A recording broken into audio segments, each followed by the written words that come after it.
Berham bahagia sekali. Hari ini ditemani Opa yang juga sering menemani Berham memancing ikan.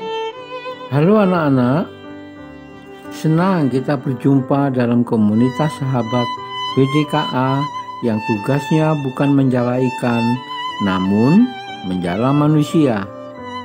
Apa bedanya Opa menjala ikan dengan menjala manusia?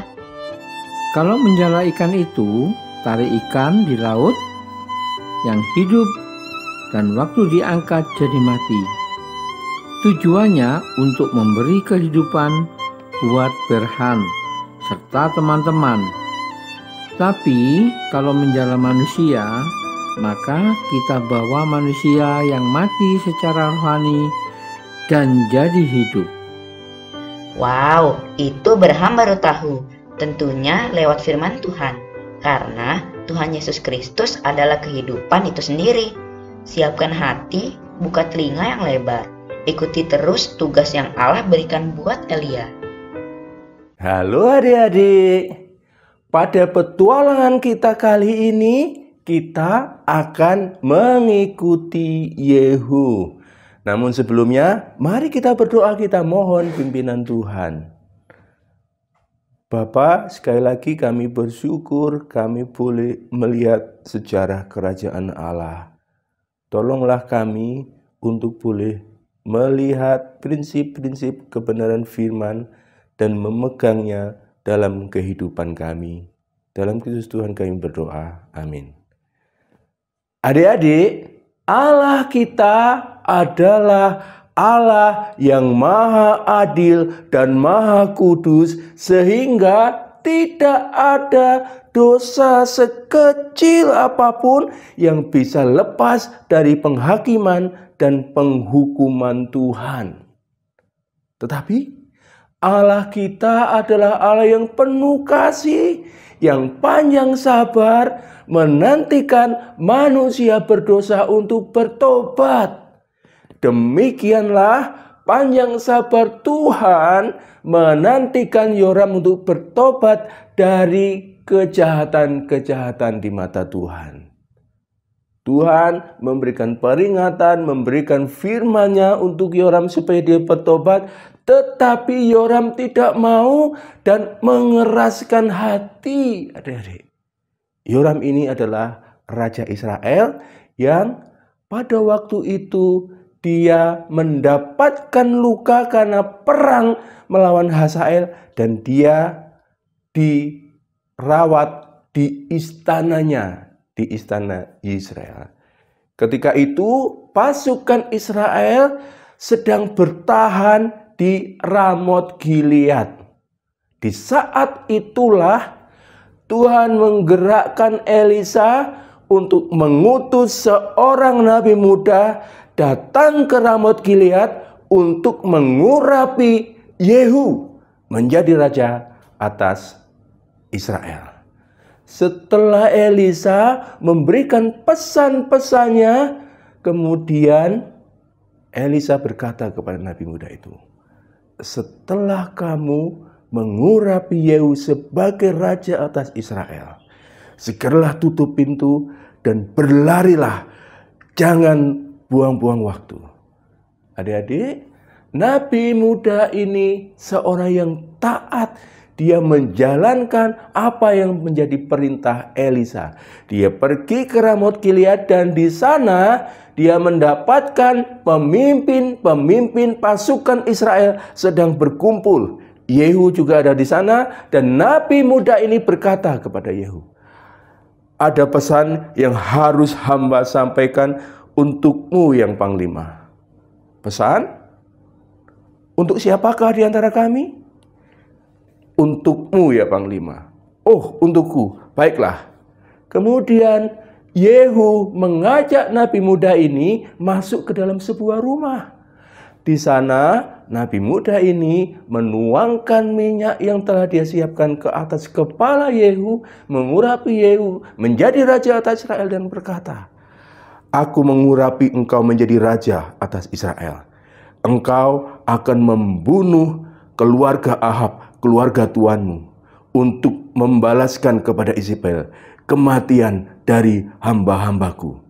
Aku akan melenyapkan semua laki-laki dari keluarga Ahab, baik yang tinggi maupun yang rendah kedudukannya.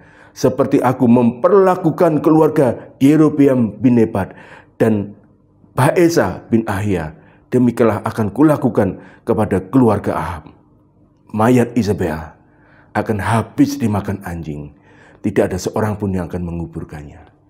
Adik-adik, setelah melakukan hal-hal itu, mengurapi Yehu menjadi raja atas Israel, Nabi muda itu kemudian keluar rumah, menutup pintu, dan segera berlari. Dia tidak berlambat-lambat sesuai pesan dari Nabi Elisa. Yehu seolah tak percaya. Aku diurapi menjadi raja, benarkah? Yehu ragu-ragu, adik-adik. Tapi di saat kesendirian itulah Yehu menghadapi ujiannya. Apakah ujiannya? Ujiannya adalah apakah Yehu setelah itu mau merendahkan diri di hadapan Tuhan untuk mencari pimpinan Tuhan berikutnya. Bagaimanakah aku menjadi raja atas Israel? Bagaimana dengan pergumulan Yehu? Akankah dia menjadi seorang raja Israel yang berbeda dari raja-raja sebelumnya, adik-adik? Dalam keraguannya, dia keluar. Biasanya Yehu adalah seorang yang berpikir cepat dan mengambil keputusan yang cepat karena dia adalah seorang panglima tentara. Tapi dalam kasus ini, dia ragu-ragu. Ketika dia keluar, teman-temannya berkata, "Hei, bagaimana? Apa yang dikatakan oleh orang gila itu?" Adik-adik, siapa yang dimaksud dengan orang gila itu? Nabi muda itu, adik-adik. Wah, berarti kurang ajar betul ini pemimpin-pemimpin pasukan Israel. Mengatakan seorang nabi Tuhan sebagai orang gila. Tentu ini bukan sikap yang patut untuk diteladani, adik-adik. Kita harus menghormati setiap hamba Tuhan. Dan pada waktu itu karena Yehu belum mempunyai keputusan yang pasti, langkah yang akan dia ambil, dia tidak mau berbicara apa-apa sebenarnya kepada mereka. Makanya dia berkata, "Kamu sendiri mengatakan dia orang gila kok. Apakah kita perlu mengurusi orang gila?" Adik-adik, tetapi teman-teman Yehu ini melihat ada sesuatu yang dipikirkan oleh Yehu. Makanya dia berkata, "Bohong, dusta kamu Yehu. Apa yang dikatakan oleh orang itu kepadamu?" Teman-temannya mendesak Yehu.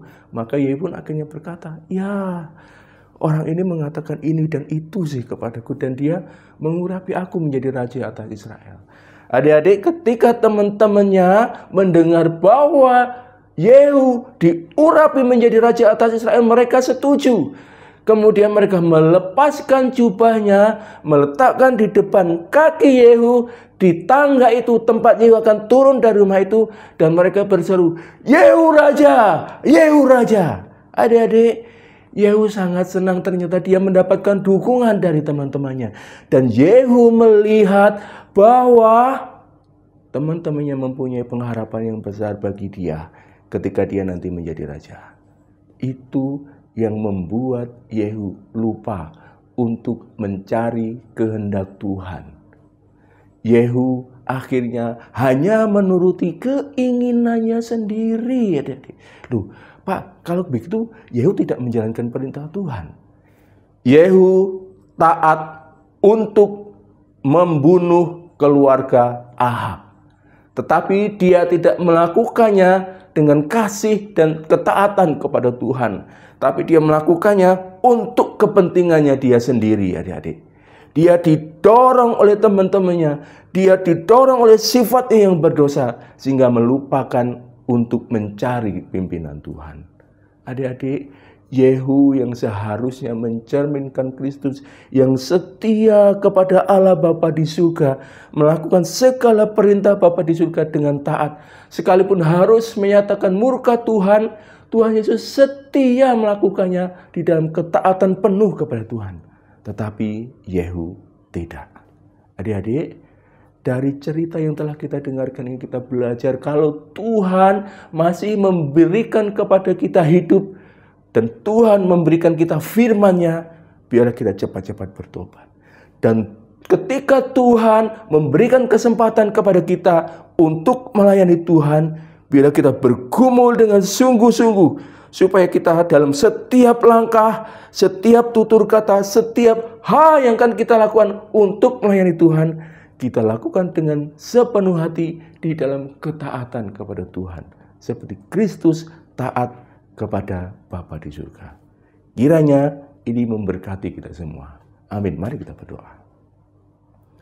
Kami bersyukur Engkau mengingatkan kami untuk tidak mengeraskan hati, namun mau bertobat kepada Tuhan.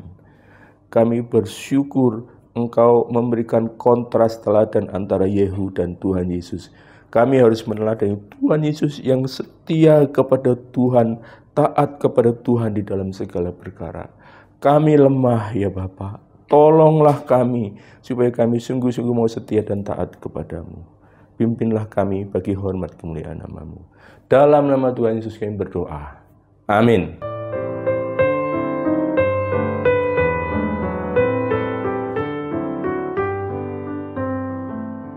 Baru saja kita merenungkan bagaimana Yehu memilih caranya sendiri, sehingga ia tidak dapat menjadi alat anugerah Allah atau jadi saksi buat umatnya.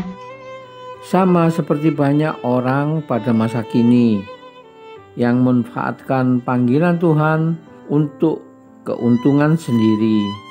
Puji Tuhan, sebab Yesus sangat berbeda. Dia menerima murka Tuhan atas dosa manusia dengan ketaatan mutlak pada anugerah Allah yang menang.